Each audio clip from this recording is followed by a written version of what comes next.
if you wanted to get into like the weed business, and is it like how you get into like being a regular business? You get your LLC and get your retail sales license, and then you get the products and you sell it. Is there extra steps you got to take because it's weed? There are extra steps you have to take because it's weed. Like, for one, there's licensing, there's distribution, there's outsourcing, there's a whole bunch of things that you have to keep in mind when it comes to owning anything related to weed because it's not legal on a federal level. Yeah. Okay.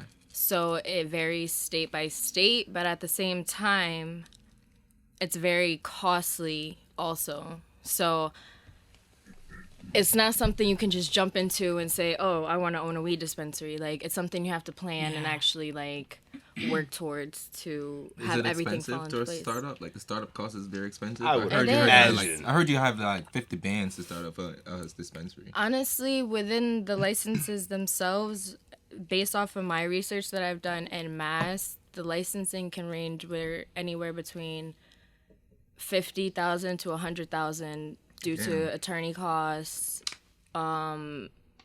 facilities, inventory. Like basically actually everything. Saw an interesting article today about Connecticut specifically, and the people opening dispensaries. So their social equity program, I guess, has a $3 million fee attached to it.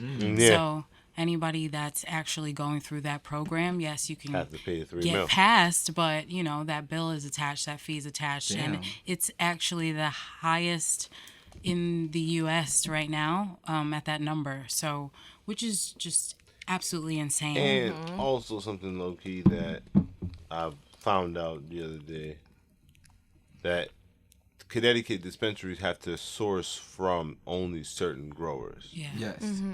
So it'll be monopolized pretty much. Yep. Yeah, and that's another problem I have with Connecticut when it comes to the marijuana laws in general. Like most of them, actually none of them have anything to do with social equity or prison reform or anything to do with helping minority groups and but the minority white people.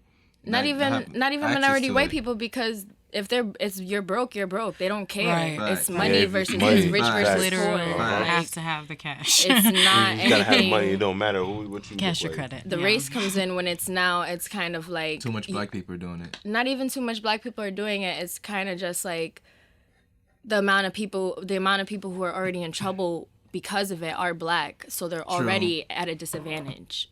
And you come out of jail, you know, you might still have a record, and that's something that related directly to the cannabis industry. Like they're totally, you know, putting a wall up there so that you can't even have access to even getting a job in the industry. Yeah, period. So it's like a felony with a gun charge or something. You can no longer get a gun license. And it's hard for you to get a gun license with a medical card. Like, it's hard for you to have both. Yeah.